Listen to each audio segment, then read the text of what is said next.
মনের মানুষ নিয়ে কিছু কথা।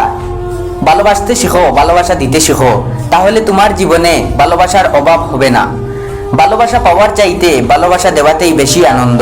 নিজের যোগ্যতার চেয়ে কম যোগ্যতার মানুষকে ভালোবাসো, সে তোমার ভালোবাসাকে অনেক মূল্য দিবে, এটাই বাস্তব। ভালোবাসা হলো এমন একটি আবেগ যা অনেক কিছুর দ্বারা অনুভব করা যায় এবং অল্প কিছুর দ্বারা উপভোগ করা হয়। মানুষ মানুষকে বিনা স্বার্থে ভালোবাসলে সে ভালোবাসার সম্মান করতে হয়, অপমান নয়।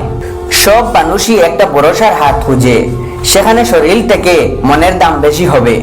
শুধু একটা মানুষের জন্য লক্ষ কোটি ফিলিংস, আর সে খুব সুন্দর করে ইগনোর করে। দূর থেকে মানুষ চেনা সহজ, কিন্তু ভিতর থেকে চেনা খুব কঠিন। সময় আর পরিস্থিতি মানুষের আসল রূপ চিনিয়ে দেয়। একটা ভালো দিন পেতে গেলে হাজারটা খারাপ দিনের সাথে লড়াই করতে হবে, এটাই বাস্তব।